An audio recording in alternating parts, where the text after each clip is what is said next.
pumped from that music. Good evening, everybody, and welcome to Protecting and Managing Generational Wealth. My name is Wayne Clements. I will be your facilitator for the evening, and it is my great pleasure to be here. So thank you for taking the time to join us here this evening. It is our hope that you're going to come away with some great information when this evening is over. We have some amazing panelists who are experts in their field, and they are standing by to share their wisdom and knowledge with you. So again, my name is Wayne. Together with my business partner, Andrew, we run the Bolton and Clements real estate team. We are out of the Aurora office. There are 5 of us on the team, and we service most of the GTA.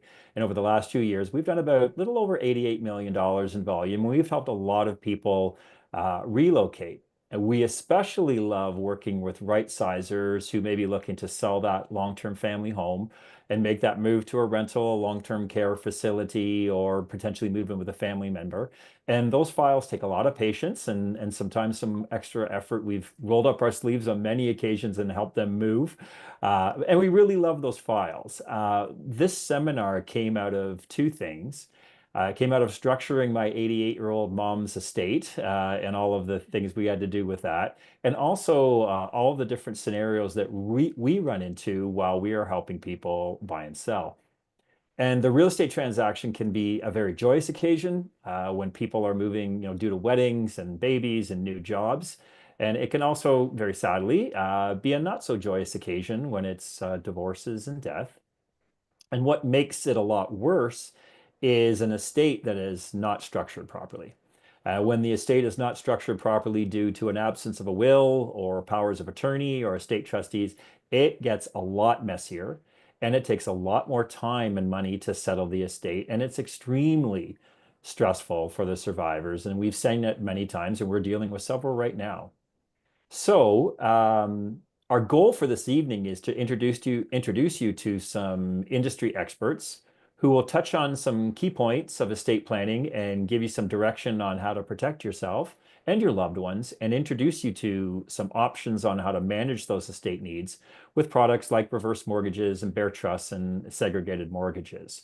And it's going to be an awesome evening.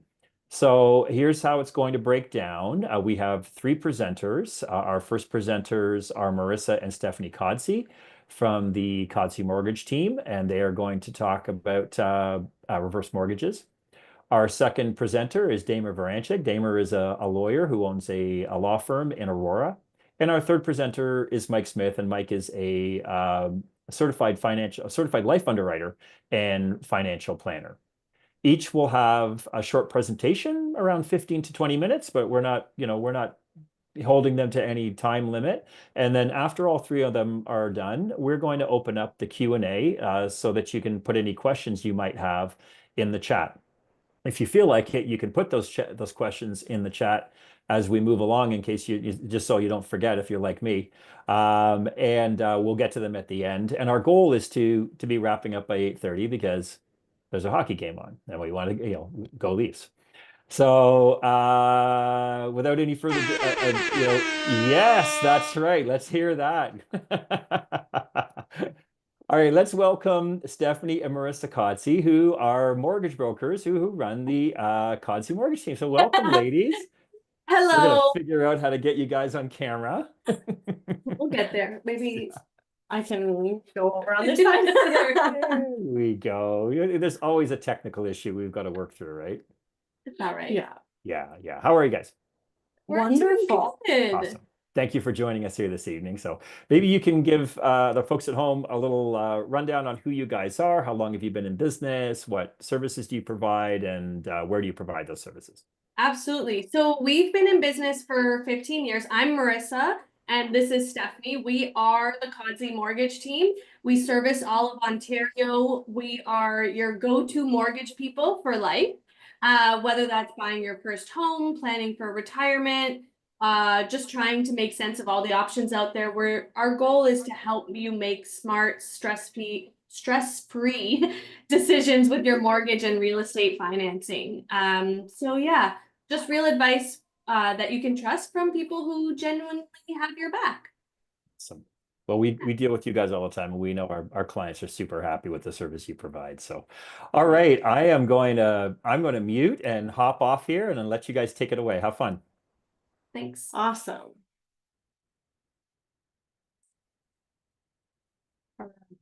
No. No, No. can you go to the first slide? Yeah. Is it the One equity? moment, please. There's like one right before this one. Mhm. It's okay. You can go from here. Yeah. This is, Okay. Yeah. Yeah. So we're gonna talk about generational wealth and how to manage that and protect it. We're going over solutions on how you can access your equity, help you grow your wealth further. We're talking specifically about reverse mortgages and the tool that as a tool.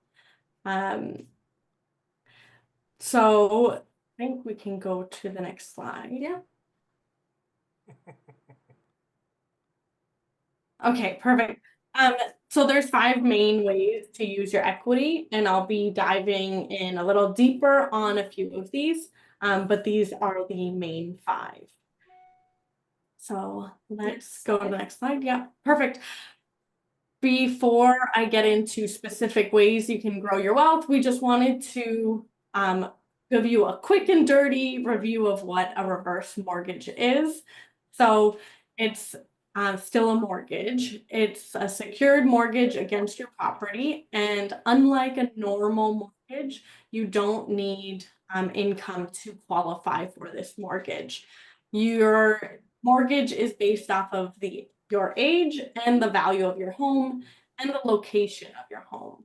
The older you are, the more that you can borrow. So the max amount is 55% of your home's equity, but generally you're getting access to 10 to 35%. So when you receive these funds, it is all tax-free because it is still a loan. And you get these as a lump sum payment, or you can get it as an ongoing monthly payment. And best of all, you never have to actually make a mortgage payment on this product. Next slide. So, okay, before we get worried, I'm gonna immediately just stop those worries and just say, I know that you're probably all thinking right now, okay, Marissa, but if I don't make any payments, then that debt is just gonna grow and then the bank's gonna take my house, and how is that growing my wealth? And to that I say, whoa, take a breath, give me a second here. Remember, our main goal tonight is to learn ways to maintain and grow wealth. So why would I talk about a tool that would take your property away from you? So as long as you keep paying for your home insurance and your property taxes, maintain the upkeep of your property, you will never have to make a payment again while you're alive. And I promise 100% you will not lose your home. So in Canada, we have this amazing thing called the no negative equity guarantee. It's what I have underlined on this slide here. What that means is that you will never have to pay more than what your house is worth. So I have a story that helps to explain what that means. So it goes like this. Let's say I have a home and I'm 80 years old and my home is worth 500,000, and let's just imagine that I can take out 200,000. So I get a reverse mortgage of 200,000. My home is worth 500, and tomorrow a nuclear waste dump comes and sets up shop right next door. And now I'm stubborn, so I'm not moving. I'm staying in my house. I don't care that there's a nuclear waste dump beside me. So now, because of this nuclear waste dump, my house is only worth $1 at best. Guess what? I'm gonna live in it for the next 20 years until I turn 100 and then I die. And you know what happens when I die? Is now my kids get to take over my house. But now they're like, but wait, mom, you had a mortgage of 200,000 that you got, but the house is only worth $1. How do we make this make sense? Well, the no negative equity guarantee.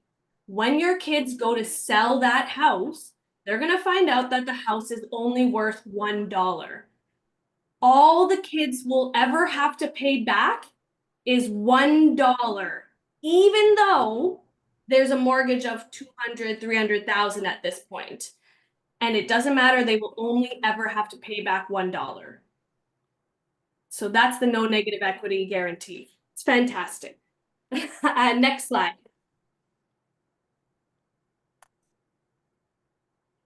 All right, so you've got the Coles notes on reverse mortgages. Let's get into the juicy stuff. So how can we use our equity to buy property? I'm gonna go into the first two ways that we can use a reverse mortgage to buy the property. So I'm gonna review blanket mortgages and how to downsize. All right, so next slide. All right, so blanket mortgages. Normally, when you get a mortgage, it's for one property. The loan is secured to that one property. A blanket mortgage essentially is one mortgage that's secured over multiple properties. And with the reverse mortgage, you can put a blanket on up to 3 properties. So therefore, basically you can get that one mortgage that can cover 3 properties. So let's say you're a home that you own, plus the rental property, plus maybe you're going to buy a cottage or a vacation home. So that's kind of a way where you can use this to get access to be able to buy more properties. You blanket over multiple properties. Yeah.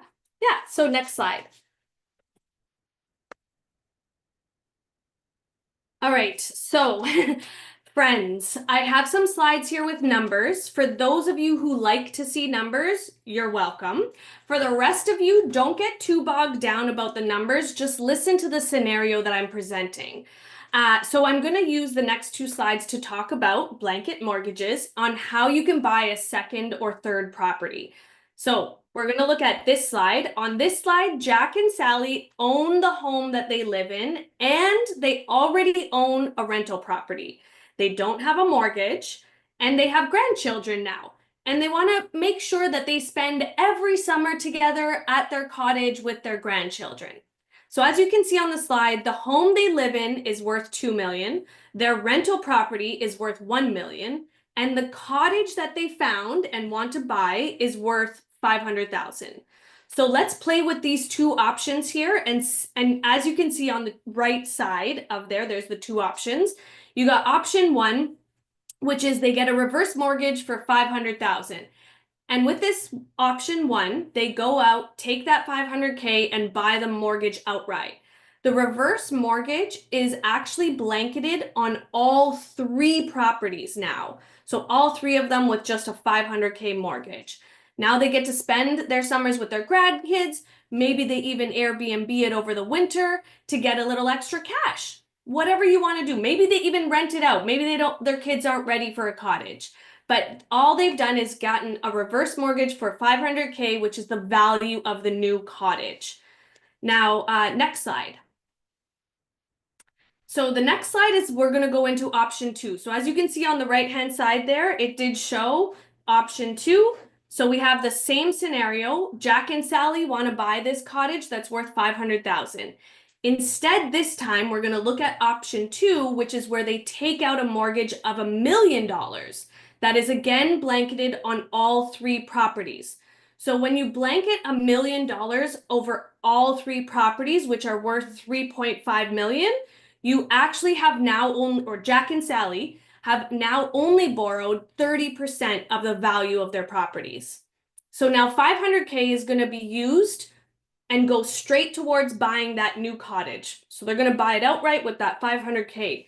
The other $500K, they can now use however they want. Maybe it's as simple as the cottage needs a new deck or maybe new insulation. But if we're thinking about growing wealth here, we start to think about how we can use these extra funds to create wealth. They could pad their retirement savings, maybe let it grow in stocks and bonds. Maybe they want to help out their kids with buying their own home. So they gift 500, 200, 300K, however much, to their kids to help them as a down payment. So that goes towards their down payment so their kids can now buy a home. We call this an early inheritance, and I will touch on that a little bit later on. And so all to say is this extra 500K is for Jack and Sally to use as they please, completely tax-free with no payments. So next slide, please. Next up, we have downsizing. So downsizing used to be quite a lot more popular back when you could actually sell your home and buy a smaller home or condo and still have money left over. These days, it is a little bit harder to do that. It used to be a way that folks could access their equity so they could have a little bit of extra savings as they moved into retirement. It's not always the best ploy anymore. And so there, that's the downsizing spiel. By the end of this seminar, hopefully you and your parents will never feel like the only option you have is to sell your home and rent for the rest of your life, especially the home that you've spent your life curating just to afford living in retirement. So I'm going to run through a couple scenarios to show how you can actually downsize and not have to rent for the rest of your life. Next slide, please. All right, we got two scenarios again. So first scenario, again, it's Jack and Sally. Their current home is worth $2 million, but it's getting a little bit harder to go up and down stairs. There's only the two of them. They have 3 bedrooms. They're just not finding themselves using the space anymore, so they want to downsize. They find a home that's selling for $650,000. It's a bungalow, there's no stairs. While looking for a new home, they also found out that they could actually rent their current home for $4,000. So Jack and Sally are smart individuals and already came to this seminar, so they already know about blanket mortgages, and they want to know how they can use it to own both of these properties. So they decide to get a reverse mortgage of $650,000 to buy this new bungalow. Now they get to downsize, move into the bungalow, and they still own their original property. And now they get some rental income. That rental income can now be used towards property taxes, insurance, whatever. As retirees with fixed income, the extra rental income can give them a little bit more flexibility in their life. Next slide. Oh, one back. Okay, yeah. So this is, I hear you loud and clear, Jack and Sally. You've never dealt with tenants and you don't want to start doing it now. You don't want tenants. All right. Okay, we're not looking at a blanket anymore. We are looking at actually selling their home and only owning one home right now. So so on the left side of this slide, you can see we have the normal downsize, the traditional downsize. Here on the left, Jack and Sally use the money that they got from selling their home to buy the smaller bungalow at $650,000, and they get to put the remaining $1.35 million into their retirement savings. Normal downsize. Now, if we add in the reverse mortgage situation on the right-hand side there, you'll see they've decided to take out a small reverse mortgage. So they use about $450,000 from the sale of their home. So that's what they use to put towards the new home to buy it. And they take out a reverse mortgage of $200,000. And so with those two together, they go out, buy their smaller bungalow. Now Jack and Sally have $200,000 extra that they can now put into their retirement savings, that they can use to maybe renovate the home. They could even, again, gift it to their kids as an early inheritance, as down payment or whatever they want to do. So their expenses stay exactly the same, no mortgage payments, only now they have an extra $200K to do whatever they want with. And next slide, please. So Marissa went over a few scenarios on how you can use the reverse mortgage to increase your real estate portfolio and potentially your investment portfolio. Now I want to highlight the 4 other ways that we can use this equity in your home And we're not going to go too deep into detail on these ones today, but we just wanted to mention them because they're just as important and help you think outside the box. Next slide. So the lifestyle and maintenance or upgrading, basically, so you've heard us touch on some of the previous examples when purchasing a property. The funds you have from the reverse mortgage, you can use however you'd like. So you don't have to buy a property. You can fund a vacation. You know, sometimes one spouse needs to be moved into a nursing home earlier than the other, or sometimes you just need some in-home care, and a reverse mortgage can help fund those costs. The funds can also be put towards retirement savings, and it's all tax-free, and you can continue to maintain the life as you have, and your income potentially as your income potentially slows into retirement, and it's a way to mitigate your taxes from withdrawing from your RRSPs. Yeah. Next slide. Renovations. So a reverse mortgage can be used to make your life easier when you're staying in your home and you're aging. So you can install something like a chairlift, you can install a walk-in bathtub, building a ramp, stuff like that that costs money, that either you or your children will have to pay for. And you know, oftentimes if it's unexpected costs, that's being pulled out from your retirement savings. And again, income taxes are paid on that. So we want to avoid that. And you've also, of course, heard us talk about rental units. So a reverse mortgage can help you fund the construction to put in a rental suite in your basement, or maybe even a laneway house that can provide you with potential extra income. Next slide. Early inheritance. So we've touched on this as well. So these funds that you get from a reverse mortgage, again, are tax-free, and you don't have to make any payments on this. So it doesn't increase your monthly costs. Did you know that more than 50% of first-time home buyers are now buying their homes with a gift from their parents in the GTA? The average gift over the past couple of years has been upwards of 150K in the GTA. And we've actually even had clients that have gotten gifts with over 250K from their parents. So this is quite common. So a lot of folks have been using their money in RRSPs, and when you take a lot of money out of there, you get hit with that huge tax bill. A reverse mortgage can provide your kids with that early inheritance and avoid that hefty tax bill. The reverse mortgage will help you help your children today while you're still here to get to see them enjoy it. So we call this an early inheritance. Next slide.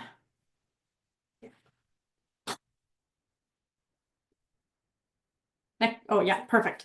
Debt consolidation, the last one, and this one isn't really in line with building generational wealth, but it's about managing your wealth and paying off higher interest debt in favor of lower interest rates, saves you money in the long run, and puts less strain on you and your loved ones. Next slide. So this is just a slide here we put up. Obviously, we've talked a lot, given you a lot of information. We will go over, I think, at the end, all the questions that you guys have.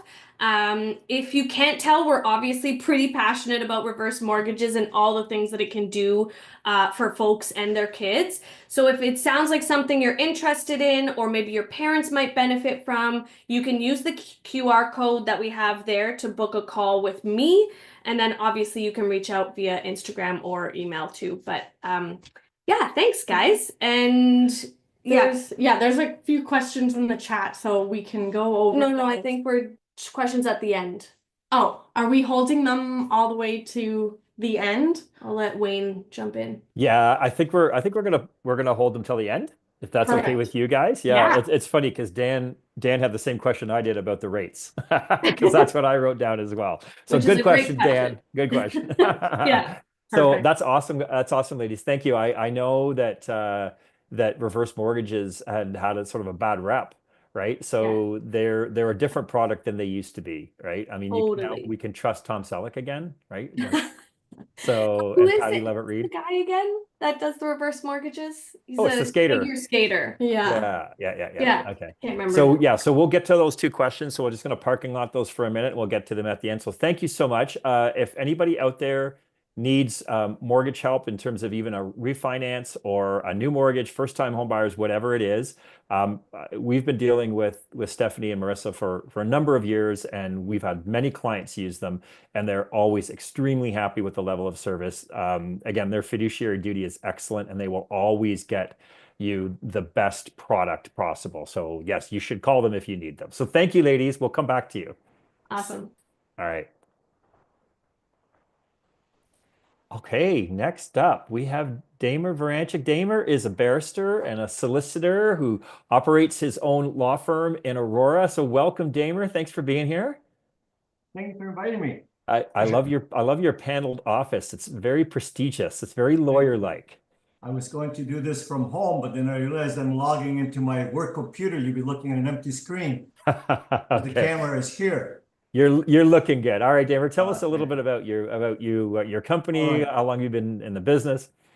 As you can see by lack of hair, I've been doing this for a while. Yeah. I graduated from Osgoode Hall Law School in 1982.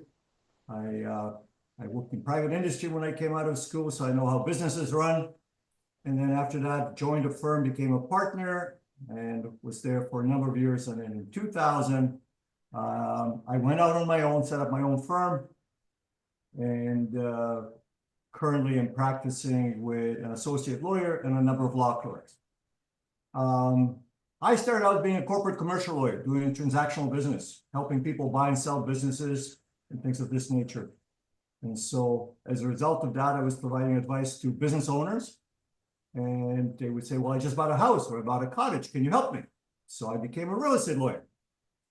And they would come and they would say, well, I need an estate plan. I've accumulated all this wealth. I'm married. I have young children. And can you help me protect my assets and do an estate plan in the event of the unfortunate that my family is taken care of? And so I became an estates lawyer. So I'm no longer, although I'm technically a barrister, I do not litigate. Okay. So I provide advice to families and business owners of all ages. So I've prepared sort of a bullet point form.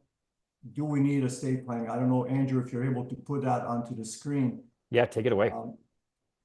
I'm not going to go in detail through that. But what I will do is maybe highlight some of the things. And not knowing the cross-section of our audience, some of it may be appropriate and some of it may not be to their particular situations, but there's no requirement to have a will. However, if you do not have one, then you lose certain control over the disposition of your assets, and your wishes may not be known, and even if they're known, may not be carried out.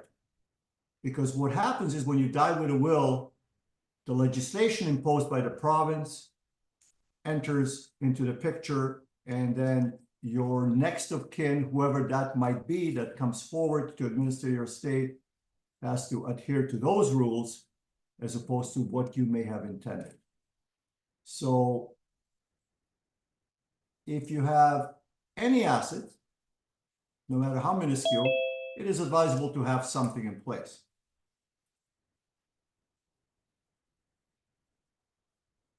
One of the things I will tell you off the top is that no real estate agent, no mortgage broker, no lawyer is the same. And things are competitive out there, and we're all aware of pressures on young people or people in general in terms of fees, no matter what the service is. But in many respects, you get what you pay for. Be careful about using the kit that you may find on the internet. Be careful about someone offering you a $99 will and a power of attorney package. Or somebody that throws it in just because you're going to bring him a real estate deal. Because if you're not familiar how lawyers charge, some of it is a flat fee and some of it is fee based on time.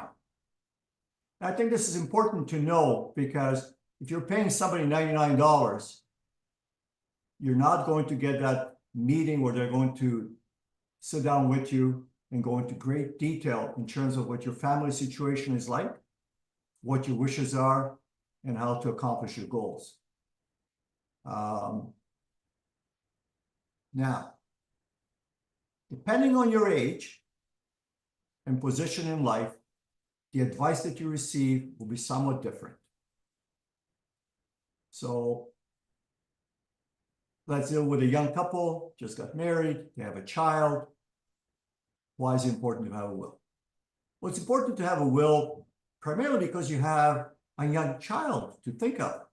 So you need to determine who will be the guardian. How do we provide for this child in the event of our death? What kind of a trust do we set up for the life insurance proceeds we may have in our lives, or some equity in our home, or what if we do receive an inheritance, or we have parents that may provide inheritance to us? Do we talk to them to structure their estate so our child is protected in the event of our untimely death? So these are things that will come out of a discussion if you sit down across from a lawyer that you trust and has experience in dealing with estate planning.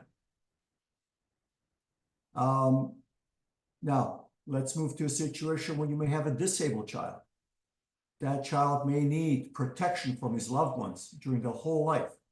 They may need government assistance. So how we set up your estate will be different in order to provide some protection for that child. And in my notes, I refer to it as a Hansen Trust because it's after Mr. Hansen, who established a trust for his disabled child. And that was initially challenged in court by the government. And of course, the government lost, and now you're able to do a protective trust. So that comes into it.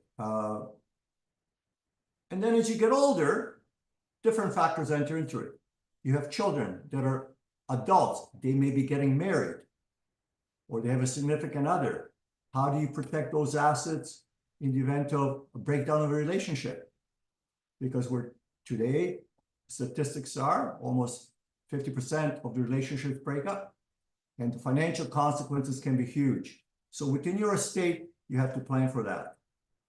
What complicates things more so is they have a lot of people that are blended families. So one or both come from another relationship. They may have children from that relationship. And there are certain obligations to those children. So even though I'm not a family law lawyer, most estate lawyers will have a knowledge of family law. So there are such things as support obligations that survive your death if you are standing in a position of a parent to those children that are not your biological children but came into the marriage. So that has to be considered in your overall estate plan. I've given you some things that you should consider in there. And for that reason, I really don't recommend a holograph will or a kit or any of these, although they're perfectly legal if properly done. Now, because the seminar is talking about wealth preservation and planning, for those individuals that are higher net worth, you may start looking at different forms of trust agreements. So you can create trust two ways. One is through the will. So the trust comes into effect when you die, but not prior to that. Or you can do a trust currently, and it has certain rules, and you can transfer property to that trust and shelter it. And then the trust can be discretionary, and you can sprinkle the income and the capital among a whole slew of beneficiaries. But if you're going to do that, I strongly suggest you speak to your financial planner and your accountant and somebody that understands tax well, because there's implications. This seminar is too short to get into any great depth, but it's important to know that there's issues that you need to address.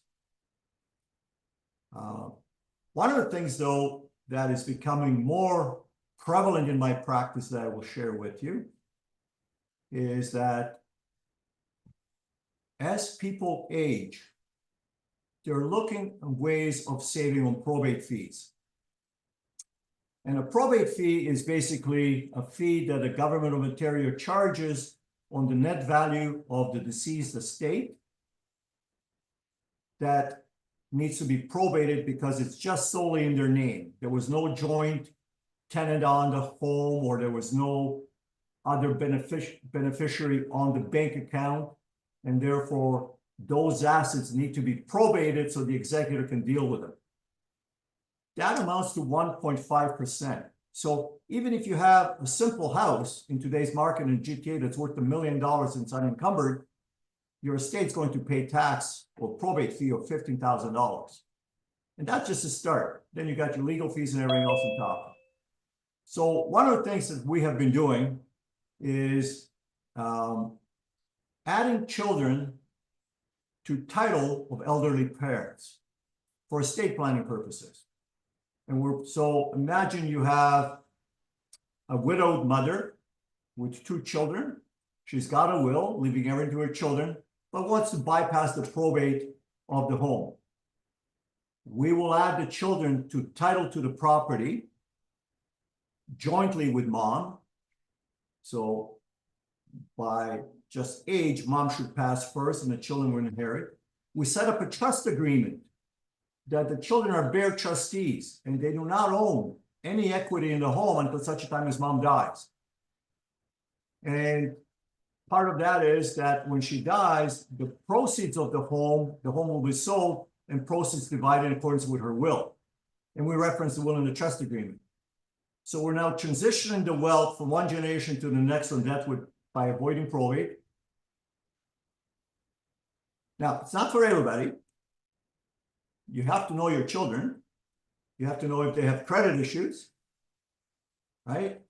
Because a lot of things could occur that could impact your home. And even though you have this trust agreement, now you're going to have to get lawyers involved to litigate who does the home really belong to. Is the trust agreement valid? But it is a very useful planning tool. So I've been doing quite a few of those in the last few years. Now,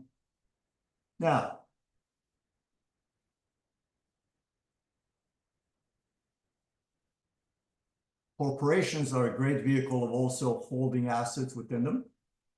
A corporation does not die with you. It survives people that own it. The shares of a privately held company can be transferred from one beneficiary to another without going through probate, because a privately held corporation does not require the consent of the courts to transfer the ownership. And you can move assets into the corporation in a number of different ways. If you decide to buy an investment property, commercial, industrial, or residential, the ladies will help you find a mortgage. You can put that into the corporation, and then you can designate who the shareholders are. You can certainly make your children shareholders, your spouse, whoever you want, or you can have different kinds of classes of shares so you control the votes. Equity might be theirs. So there's a lot of different things that we can do with a corporate vehicle. So the combination of trust and will planning can provide a roadmap for your, does the sale of holdco. We'll come back to the questions at the end. But there's a lot of things you can do to structure your estate in a manner that you benefit those people that you love. Let me then just turn to, now, The will takes effect when you die. So these are things that you're planning for the future. But we could have an immediate effect of incapacity. And this is where it's very important. In my opinion, sometimes it's even more important to have power of attorneys in place than a will. Because in the normal course of things, the assets will pass even on your death without a will to your family. Just a question of in what percentages, and I've illustrated a little bit that in my paper. But without a power of attorney, you could run into a situation where there's no one out there who's able to make either decisions for your personal care in the event of incapacity and you need to be hospitalized or placed in a nursing home. And there's also no one that has the authority more so to make financial decisions for you. So there may not be anybody to be able to deal with Mike Smith on all the investments that he's holding for you because you do not have a power of attorney in place. And so very useful vehicles. You can nominate people that you trust and you feel that have the skill set to help you. And they do not necessarily need to be the same people. So you can pick more than one person to be your attorney for finance. And that gives them the authority, and I'll come back to when they are appointed. And you can pick up different people, one or more, to be your attorney for personal care, to make medical decisions for you. The financial power of attorney can be varied. You can have more than one. But if you have more than one, they would be very specific to a certain situation, and they have to be crafted very carefully that you do not void another power of attorney. So sometimes people will go to the bank, and the bank will persuade them to sign their document. And a lot of times that occurs because the person that you're dealing with at the bank really is not skilled enough in the application and the wording of the document. And they're using their forms without quite understanding what's in them. So read them very carefully, because if you already have a power of attorney done through your lawyer and you go and do one at the bank, if you don't read the wording carefully, you could void what you already have. And yet their power of attorney may not be comprehensive enough to provide the power and the authority to the person you've nominated to deal with the balance of your estate. So it's not just go and sign it. And really, the one that your lawyer will prepare for you, the bank has to honor. It does cover your bank accounts, your investments. It is that comprehensive. You can use specific power attorneys. You may have a business that you're operating, and you want somebody else to have the authority to run that business during your capacity. Make that power attorney very specific to deal with that one situation, that one asset. You could be traveling. Wayne is trying to sell your house. You could appoint your spouse to have the authority to sign the documents that Wayne will present, because sometimes it's very time sensitive. You may have 8 hours or 6 hours to accept their bully offer, and it might be a very good offer. And you may not be able to get a hold of your spouse that's on a business trip across the world, right? So there's tools that we have that we can use depending on the specifics.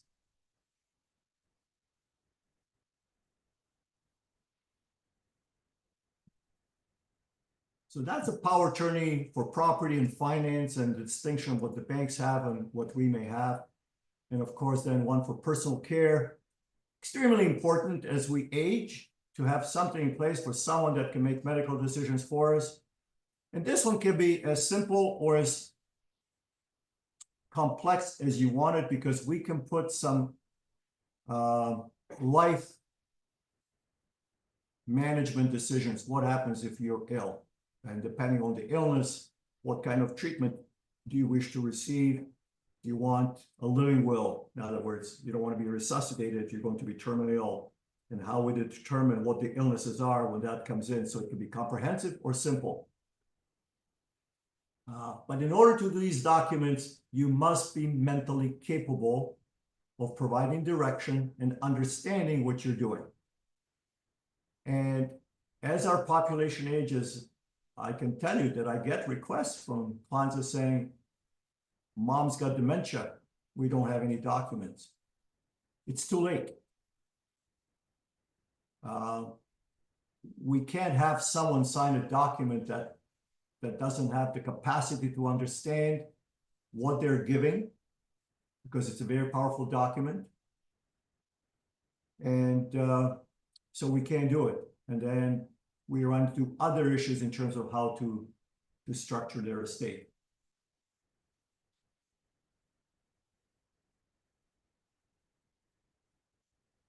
Now, best way to start, it's right at the end of my presentation. I think it's always important at any point in your life, provide a list. This is who my financial planner is. This is where my bank accounts are. This is who I have my life insurance with.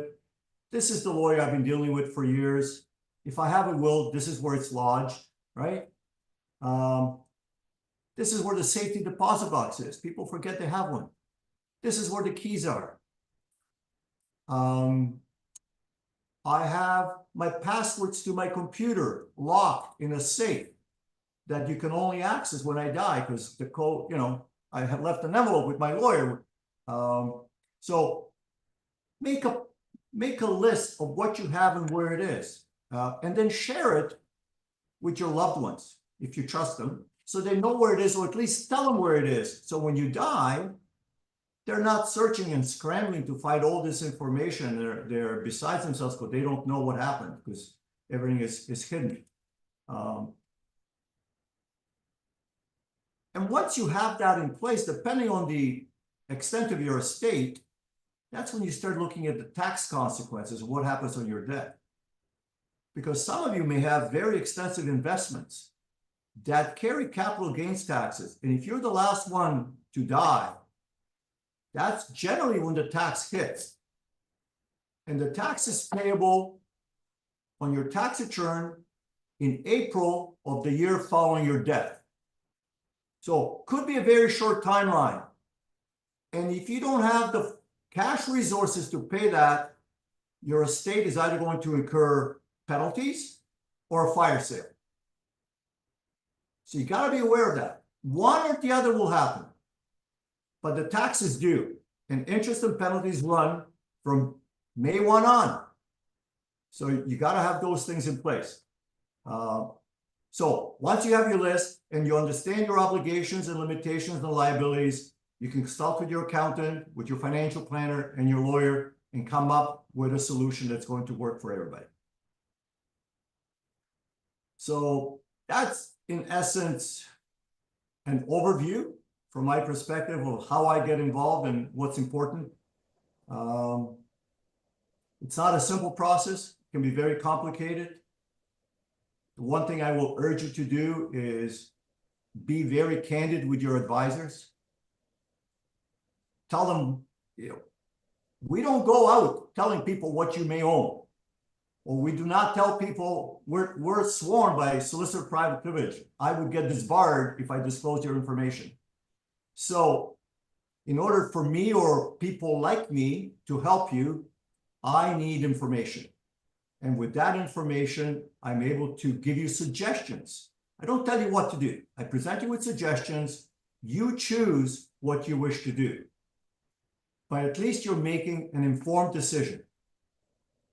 And that's all that I think any of us, no matter which side of the table we sit on, we want to be able to make an informed decisions for ourselves. So we know what the options are, what the consequences are. So I urge you to look at your own situation.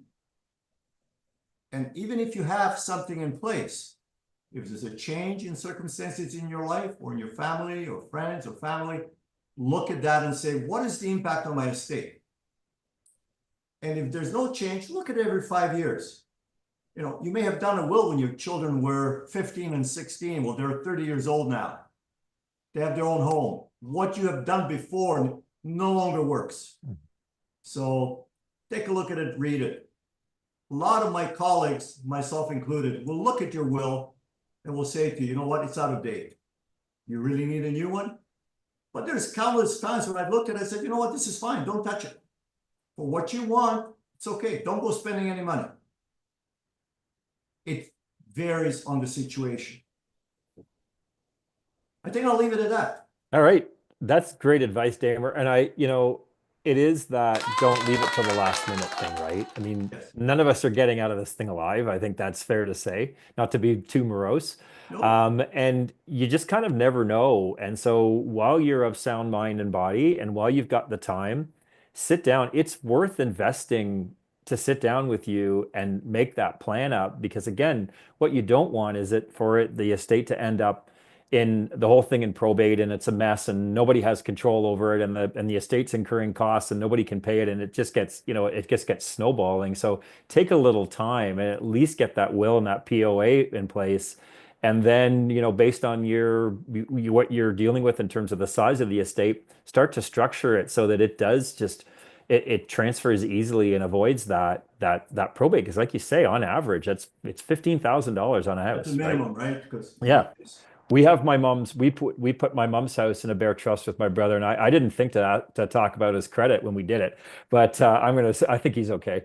And just for that very thing, it's that, and my mom's house is probably worth, she's in Toronto, it's probably worth 2.2 or 2.3 million. It's not a small amount of money, and more than anything, we just wanted control over the house when the time came, to not have to wait for 6 or 7 or 8 months for it to get through probate before they give us the for the trustee estate to actually sell the property. We wanted to be able to have control over it, and it didn't cost us a lot of money to set up that bare trust either. It was worth doing. It's cheaper than going through the process. 100%, 100%. I would say it's money well spent, right? Absolutely, yeah. Hey, thank you, Damer. That was awesome. So hang around, don't go anywhere, Nope. and we'll come back to you. Awesome. All right, so last but certainly not least, Michael Smith. Mike, did you guys win? Oh, are you muted? Are you muted, Mike?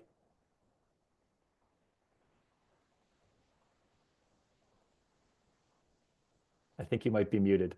Bottom left. There Hi. you go. We didn't lose. We just ran out of time. Okay. Mike had a hockey game tonight. So Mike's here from Smith Rogers. Mike is a certified life underwriter and financial planner. So Mike, before you get started here, why don't you tell us a little bit about how long you've been doing what you do, the services Sure. you provide, and like where do you do it?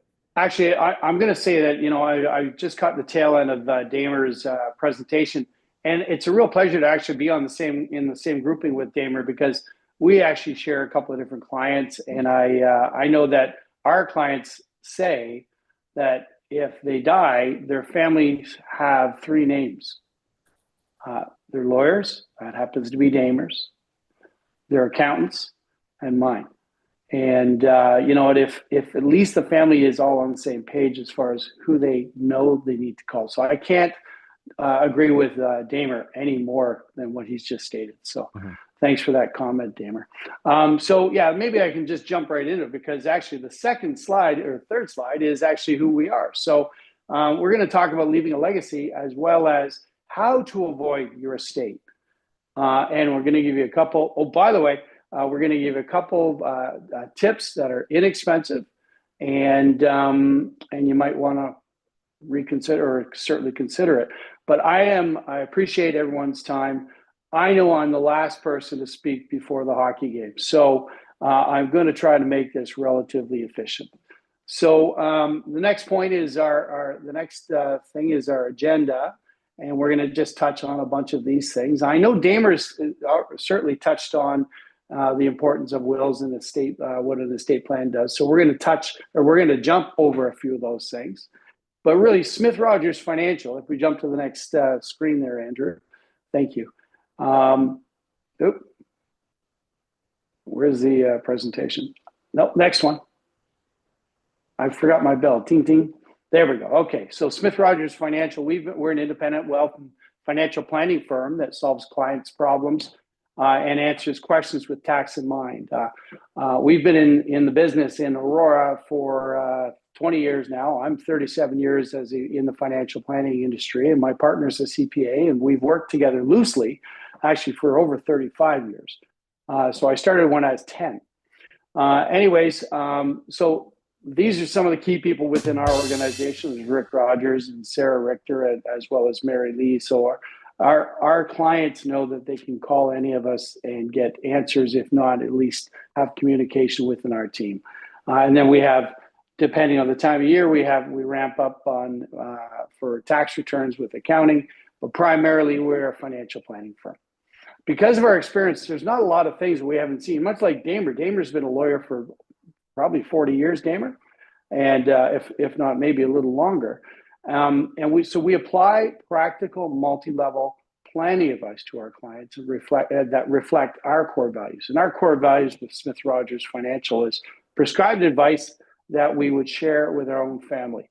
Help, even if we can't help them, introduce them to help, whether it be a resource to say, hey, I have a lawyer, or you have a need for somebody to review your will. We're going to introduce you to Damer. And we also give back to our community. Next slide would be our job is really, as financial planners, is really to get the ball rolling by helping our clients gather and organize financial family information and dynamics. Dynamics in families, Damer will tell you, can be a wide range of different perspectives and life situations. And those things certainly help people, or certainly help drive decisions that people might have, our experience, or might make. Our experience tells us that the sooner you collaborate with your key advisors, much like what Damer's talking about, your family are going to more likely have a peaceful and better outcome. And I would suggest working in collaboration with your trusted advisors, as opposed to you working in separate silos and nobody knows what the other one's doing. So having a complete and comprehensive plan that works is, I'm going to say, not important, but critical to people's success. So if we go to the next slide, what does intergenerational wealth mean? Well, in the simplest level, it's about transferring wealth from one generation to the next. Everyone works so hard, and I think of Wayne's. Wayne happens to be my brother-in-law, so I kind of know his situation. And Wayne's mother and father worked for years and years and years, and you know, they have a beautiful home, and why would you not want to make sure that whatever is the proceeds of that wouldn't end up in the right hands? And so it's about transferring wealth from one generation to the next. And it could be as simple as assigning a beneficiary to an investment assets, or as complicated as Damer was alluding to, as complicated in transferring a business, or establishing a trust, or managing a charitable foundation. Now, legacy is what you have, or you have the ability to have a positive influence from the grave. That was probably the most interesting description I've ever heard of leaving a legacy. Having influence from the grave, which is a great thing. Most parents want something memorable left behind to their adult children, their grandchildren, extended members of the community, of their family, or even the community. And a legacy can take the form of family heirlooms, money, or real estate. Now, what's an estate? Well, Damer's just talked about it. It's the general term is the assets and the debt that you would own when you die. Now, there was an interesting survey that was done by the Williams Group in 2018, and they state 70% of families reported losing control of their assets and experienced strained relationships after wealth transfer events. So it's really important to kind of have an understanding, make sure that your heirs have an understanding of the reasons why a gift is being gifted, or why somebody's getting something, why somebody's getting something else. Otherwise, you know, it can end up in a mess. And you can establish a legacy for more than one generation. And there are ways to leave an imprint by cascading wealth from over future generations, but it starts today with the correct setup. When we talk about planning steps, you know, a good plan will help you understand what you have today, give you the opportunity to take inventory. It'll allow you to have details,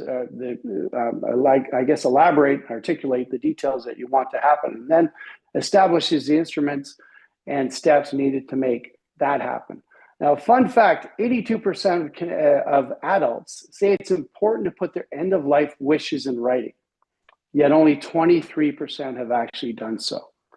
So if that sounds like you, don't worry about that, because you're not alone, and you're taking the first step tonight by actually sitting in on this session. And there are strategies for leaving wealth, and Damer has alluded to a few. And I'm gonna show you a couple of workarounds even so you can avoid the estate. I'm not going to touch on the next slide because Damer, I'm sure, has done a great job touching on everything. So we're going to skip that one. Yeah. So let's see now. Just this is number. Second. I'm working off my phone because my iPad's not quite connecting.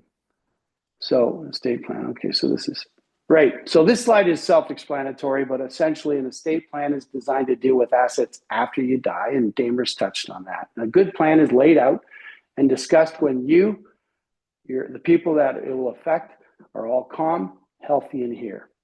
So next slide. Here are some questions to ask yourself and your loved ones. Maybe this will just prompt some thoughts. I'd be happy to share this with everybody after this session. I'd be happy to offer this to everybody after this session. And this is just a start. As I said, it's there to prompt thoughts within and create discussions within your family and the people you love. And you can use this to help gather your information and thoughts as you plan things with your family. The next slide. You can either leave your assets, as we all know, you can leave your assets to your family and your friends, a charity, or the government. And if you don't plan properly, then the government, to Damer's perspective or point, you don't want to leave too much to the government because you know they do wonderful things with our money. And if you haven't already guessed, Smith Rogers, at Smith Rogers, we're big supporters of making a plan. Now, this is the 9th rules number. Yeah, okay, this is it. Good. So let's talk about making a plan. If you die without a will, and Damer has already touched on this, your estate will be distributed in accordance to the Ontario Succession Law Reform Act. And in the meantime, though, here are some free and simple ways to avoid probate outright and estate delays. So for older people, I think one of the strategies that a lot of our clients look at and consider is using segregated funds when it comes to their portfolios. They have distinct advantages over stock or even regular mutual fund portfolios because they fall under the Life Insurance Act. What that means to you in English is that because it falls under the Life Insurance Act, if you name a named beneficiary, it will bypass your estate, bypass probate, and it will go directly to who you want it to go to. Segregated funds also offer a guarantee, depending on your age, up to 100% of the principal, regardless of market volatility and conditions. So as an example, I put $1 million into I sell my house, I give a bunch of money away, and I put $1 million into my portfolio. If the markets go down and let's say I'm 75 or 80 or 85 years old, and I pass away and the markets are down, 100 cents on the dollar with a segregated fund will be guaranteed to the beneficiaries. They can, in some instances, they can also provide creditor protection and can transfer money directly to your beneficiaries for all types of investment plans. That's RIFs, that's RRSPs. So if you're not quite 71 yet, you haven't flipped it into a RIF, that's tax-free savings accounts, and that's also non-registered money. So in other words, just cash or portfolio. So you can use seg funds. That is a strategy that you can't get at a bank. You have to go through an insurance company or a broker who has access to that as part of their portfolio. And the nice part about that is there's also confidentiality. What that means to you is that if you've given and I think of a client of ours who's given, $400,000 to one son, and the other two kids haven't received one dime yet, well, you can name a beneficiary and you can break it up by percentages so that person just gets a little less than the other two, but because it's completely confidential and it avoids the estate and it avoids the will, that other person doesn't necessarily need to know. I'm sure that in this case, I know that the family, everyone's on the same page because they have regular family meetings. So designation of beneficiary, as I said, is a really valuable tool that if used properly, you can avoid probate and the estate. Life insurance, stay on this slide if you would please.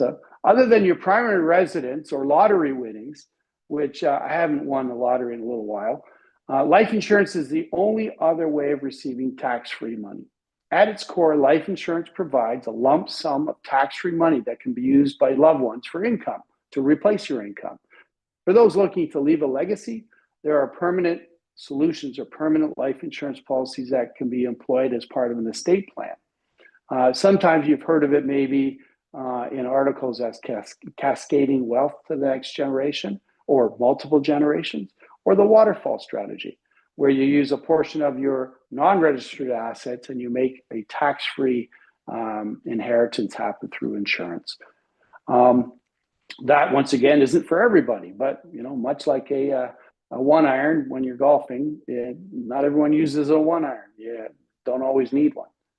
Then there's charitable donations, and this is a way that you can actually give away money and still end up with a better net result because you can get tax credits for it. And that's there are a couple of ways to skin that cat, and in essence of time, I am just going to touch on it, but we can certainly have that conversation.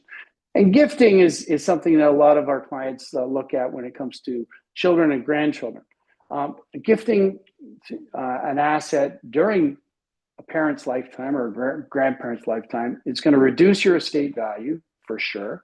It'll reduce your capital gains, probably, but you no longer have control of that asset.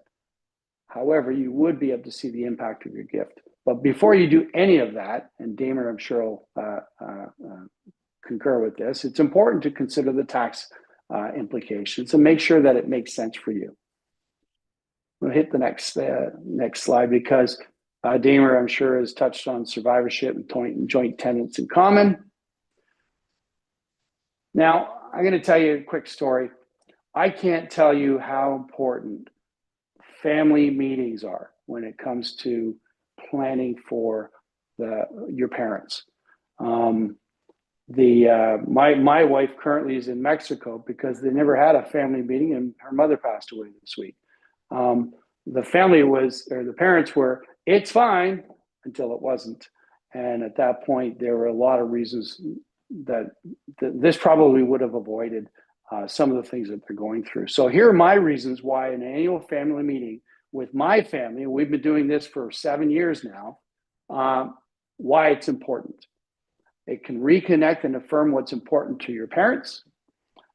It's a checkpoint to see if anything's changed in their life situation or even your siblings' life situations. It confirms mental capacity, physical well-being of both parents and siblings. And then it gives everyone a chance to gain a better understanding of your loved one's wishes, both while they're still alive, coherent, and then upon their passing. So if we touch on that, I mean, it's critical to make sure that your parents understand that this is a partnership, and working together in creating healthy discussions will get everyone a better outcome, and everyone will be at peace when it comes to the end of the day. And it's easy to get distracted. So we set certain rules in our family meetings. We turn the tech off.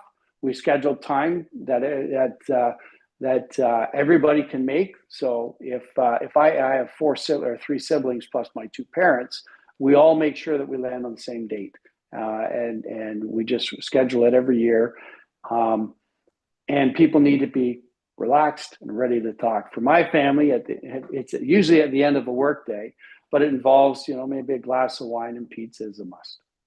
And talking about end of life and change as people get older, I think we all know can be overwhelming for either party when it become either be the parents or the kids. And I think that if you pace yourself accordingly, you can minimize the stress and pick your moments. So making sure that items, there's a question. So we'll catch up to that question in a second. I didn't get the whole thing, but thanks, Dan. Making sure that important items are taken care of before you move to the next items. And that, when we say that though, we're not just talking about money. Your parents, and when we're going to talk about your parents may be focused on what would happen to their best loved companion, that cat. And sometimes you got to take care of the cat, and that has to be resolved before you're able to move to any money or lifestyle conversations.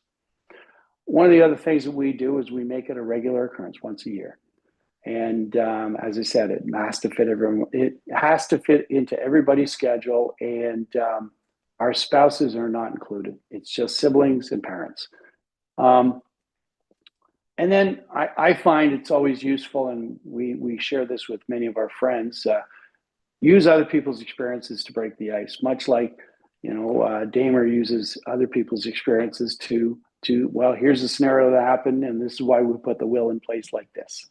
Well, my friend just lost her parent, and she mentioned here are 3 things that they wish they had talked about. And then taking notes and ensuring that you share all the notes with everybody who was present at the meeting, and then use these notes as a basis for next year's meeting. Then use the experience of working with your own parents, develop your own plan with your kids. My children are 25, 29, and 31, and 32. And you know what? These are the things we're talking about we're starting to talk with our kids about, because they need to know something happens to mom or dad, or both of us, what happens? And that's why my wife is in Mexico right now. It's because they didn't have a lot of these meetings, because I think they would have gotten a lot of things out on the table. So as an adult, child can be difficult to accept the transition to primary caregiver, often leading to comments from them like, I don't want to be a burden. Without these types of planning meetings, and without good wills and structures in place like power of attorneys and stuff, they will be a burden. That's guaranteed. So getting in front of this is really important. 2 other thoughts that I'd like to share with you before I wrap up, and we can probably go to the next.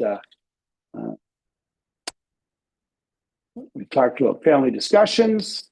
And by the way, I have an agenda for family discussions. If anyone would like to look at it, I'm happy to send it to them. Happy to.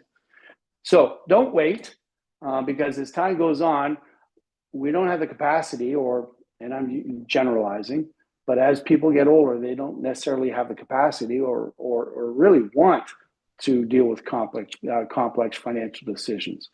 And as far as investing is concerned, having a good conversation and understanding with your financial planner, making sure that you're in things that are going to work for you over the long run is really important.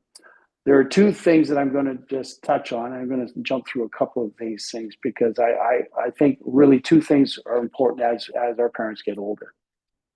Consolidation of your assets, if you have investment assets, might be, it may become the key to keeping life simpler, stress-free for everybody, because it's easier to manage everything all under one roof. And working with a financial planner, wherever that is, and working with a good lawyer and having a coordinated effort, and everyone can pick up the phone and have constructive conversations, knowing that we're all here for the right reasons, that's important. And that way, it's not going to get messed up. But that's important. Consolidation, getting everything under under one roof, hire an expert, and make sure, to Damer's perspective, or Damer's point, make sure you give them direction. They can only tell you so many things and tell you what maybe they would do, but ultimately it's your decision. And I think that's really important. You have to be part of the process. And then who you're going to call. Well, think about who you have in your stable of professionals right now. If there's a void, think about who you should be talking to. Do you have all the answers to your questions? Do you know what questions to ask? And that's when you need people who have experience like Damer and like myself and like our other colleagues on this meeting today. And if you don't know, that's why you have to hire experts to help you navigate the planning process. Lawyer, accountant, tax consultants, mortgage brokers if necessary, and financial planners. They're all in the profession of helping people develop an estate plan. I think I'm done. There was a question, Wayne. That's my information. You have any questions? By all means, these are some resources that you can look up on your own. And I'm happy to share all my resources that that I've shared with you tonight. That's great, Mike. Thank you. Great information. Yeah, we're gonna work our way down. We've got about 15 minutes left here, and I think we'll start our way down. And I think, kind of, summing up, like any profession, whether it's an accountant or a dentist or even your mechanic, you need to have people around you that you trust. You could trust all of the people on this screen right now. They are exceptional at what they do. And if you're looking to start to build a team, I would start with the people on your screen right now. So I want to thank you guys for being here this evening. I think we're going to start out. I think Dan had a question for the COD-Cs, and I wrote down the same question. Are interest rates similar on a reverse mortgage as they are on regular mortgages? Oh yeah, I would say that the reverse mortgage is about 2% higher than your traditional mortgage and about 1% higher than your traditional home equity line of credit. Okay. All right. So there's a bit of a premium to them. Yeah, when you're Okay. making no payments, you're gonna have that little premium there. So it all depends on what works for you and your situation. Okay, perfect. And then there was a question about if there's a minimum age requirement for a reverse mortgage. 55 is the minimum age. Yeah. And then you can pretty much get access to 80% of the loan to value if you're 80 years old and in, No, 55. 55. No, I know, but I'm saying, oh, sorry, Yeah. 55% of the loan to value if you're 80 years old and you live in a like a GTA type area. Mhm. So that's Okay. kind of your max. So Yeah. the younger you are, the less you can take out. So you might only be able to access like maybe 10% when you're 60. Yeah. Gotcha. Okay. Okay, gotcha. Andrew, you had a question about the sale of the holdco, if it triggered land transfer. Damer, do you want to handle that one? I need more details. Yeah. So there's a property inside the holdco, Andrew? Hmm. All right, He's not there. Okay, we'll come back to let me just that. address it in general terms. Yeah. Sale of real estate incurs land transfer tax by the buyer. So Okay. if a corporation is selling real estate so if the corporation is the entity that owns the real estate, sells it to Wayne, Wayne is the one that's paying the land transfer tax. Okay. The corporation will have capital gains tax. Capital gains, right? Okay, perfect. And Dan was asking under what circumstances should we consider setting up trusts? And I guess that's Bear Trust you're asking about, or the trust. What do you, Damer? That's your, I think. Yeah. I think, you can certainly speak to Mike, but I think you would have to have somewhat substantial net worth where you do not need those assets personally, and you're going to move some of your wealth into a trust, and then the trust is going to invest those funds with somebody like Mike and generate income. And then on an annual basis, you're going to sprinkle the income from the trust among your beneficiaries. And well, I'm not a tax lawyer or an accountant. If you don't sprinkle that money, it will be taxed within the trust at the highest marginal tax rate. So it is very important to consult with your accountant, your financial advisor, and a lawyer to determine what it is that you wish to accomplish with this trust.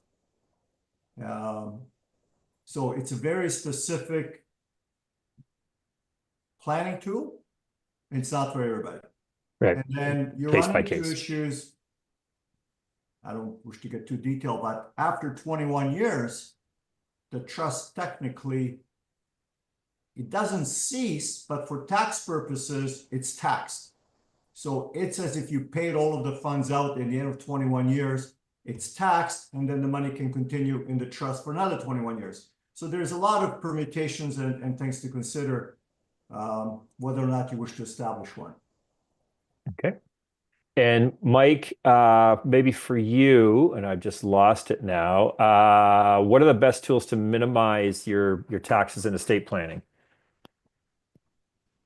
Wow, okay. So minimize it all depends on what if you're talking about portfolio management, as I said, well, I'm just off the top of my head.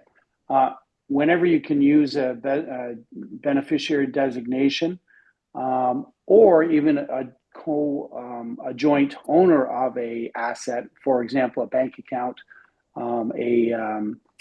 that has substantial money in it, having a spouse or a trustworthy child, adult child that is, to be co-signing on that that account or that non-registered portfolio. That is one of the ways to do it. When it comes to RRSPs, TFSAs, RSPs and RIFs, really, other than the spousal rollover provision that you're allowed to do when you pass away or income splitting, that money, if it's just in a regular portfolio at a bank, it will flow through your estate. Or potentially, if you use a segregated fund for that same portfolio, you can still name beneficiaries who are not your spouse. You can name your kids, and that will roll. They'll all get checks, and it will bypass the estate. With TFSAs, tax-free savings accounts, you can, if it's a husband and wife, or a partner, and like two partners, you can have a successor, or you can have a beneficiary. If you don't have partners but you have children, you can have beneficiaries, and that will avoid the estate as well. Is that right, Damer? Yeah, I think what you're describing for the audience is that there's a difference between minimizing probate fees. Yep. And tax deferral. Yes. So you would provide them with the tools to defer taxes down the road, and or to minimize probate fees by, once again, designating beneficiaries on certain investments. They all come with a risk. Yep. So that's why it's very important to have a very open and frank discussion with your financial planner, your accountant, your lawyer, to determine, are you willing to do that, and whether or not you're losing control. Okay. And hi, Belinda. So Belinda's asking if you have an old will with another lawyer who is retired or died, and you make a new one with another lawyer, how do you ensure that the old will is no longer valid? If the lawyer is still in practice, I guess sounds like the original No, lawyer they has retired retired. or died. they're retired. Yeah. Is that another word for retired? Permanent vacation. Permanently retired. Okay. Now, normally when lawyers retire, they will place their files, including wills, with another lawyer, and that information is generally lodged with the Law Society of Ontario. So you can give them a call, and they may be able to assist you with determining where his files are, and you may be able to find your will and retrieve it from the new office and then shred it. Would there will registry office in Ontario, so that will may never see the light of day. Okay. And if you weren't able to locate that original will, is the new will, does it supersede the old will because it's dated? Yes. Okay. All right. The very opening paragraph in the will is, "This is my last will and testament. I revoke any previous testamentary dispositions." So perfect. Yeah. Okay. And Dan had asked to the ladies, when does a reverse mortgage end and what happens then? So a reverse mortgage ends when the last person on title dies. Or you sell the home. Or you move into, a retirement home. Right. And you basically do it exactly like you would a regular mortgage, where basically you now have to pay this reverse mortgage off. just the way you would pay a TD or a Scotia off. Yeah. It's exactly the same Which would process. Yeah. The only process would be different is if you die, then the estate has to do that, where they sell off the property and pay off the mortgage. Gotcha. Or refinance and buy it themselves. Yeah. Which is both. That's the only way that you can pay it off. Okay, cool. Yeah. And what are the assets that can be placed in a trust? I guess it's either Mike or Damer. Anything? Okay. Just one other caveat to that. I think you can. There are certain provisions where you can also do a tax-free rollover into a trust. Is that right, Damer? Yes, Like what would that be? For example, could you put a building in there you could, without crystallizing the gain? correct, but you may be involved with land transfer taxes. Yep. Okay. Even such a thing as you sometimes people start small and they'll buy that industrial unit they're leasing out to somebody, it's in their personal name, then they'll buy another one. And all of a sudden they say, geez, why am I holding this personally? I have certain liabilities. I'm exposing myself and my other assets to being sued if something goes wrong. So now I'm gonna start a company because I heard that everybody's got companies and they hold holding companies. They got real estate in there. Great. But it is very difficult, not difficult, it's expensive to transfer a building that you own personally into a corporation. There is very complicated methods of avoiding the land transfer tax, but quite honestly, when you calculate the time, effort, and the fees that you will pay to your advisor to do so, you might as well keep it outside and buy new properties within the corporation. And if you dispose of the assets, replace it with a new one within the company. Okay. And are the qualification process for a reverse mortgage similar to applying for a standard mortgage? No. Other than, age, obviously. Yeah, the only thing to qualify for a reverse mortgage is literally just your age and the value of your home and the location of the home. So no income, no nothing, just Yeah, they verify that information just because they have to follow government regulations, but it's not used to qualify. Yeah. Right. I'm assuming there's an appraisal on the One additional property. point, if I may, to yours, yeah. they will want the home to be free and clear. No. Wait, but they so yes, They'll want the existing, if you have a small mortgage, they'll want it yes, paid off. you can Oh, use yes. it. Yes, when you get Yes. the reverse mortgage, Yes. you pay off the existing Yeah. mortgage, and You you have to retire your debt. Yeah. Yes. But you don't have to have no mortgage in order to get a reverse mortgage. Yes. Right. Yeah. Okay. Yeah. You're going to but pay yeah, that up. Okay. The Perfect. ones that I'm doing, they have generally a prohibition against a second mortgage on the property. Yes. yeah. I think that might be all the questions in the chat. So I had one for you, Damer. Because does every estate go to probate, or is it the size of the estate that triggers probate, or what is it that triggers No, probate? it's what the estate is comprised of. Okay. All right. So let's say you have a situation where husband and wife. Yep. They have a home, it's owned jointly. You have investments through Mike. They are joint, or they have named beneficiaries on them. One dies by operation of law, the house goes to the survivor. Mhm. The bank accounts and or investments will pass to the survivor or designated beneficiary. No need to probate. Okay. However, when the survivor dies, Yeah. if that home is just in one name, you must obtain probate because the executor has no legal authority to transfer the ownership of that home to a buyer or to a beneficiary named in the will unless they have the certificate of authority from the courts. Okay. Good answer. Love it. And Mike, for segregated funds, that's cash only. We can put segregated funds, right? Cash only. When you're buying a segregated or you're investing in those segregated funds, it's just you can't move stocks and bonds into those segregated funds. It's just it's Yeah, generally you have to put it into a basket, a wrapped account. And reason being is because there's risk involved.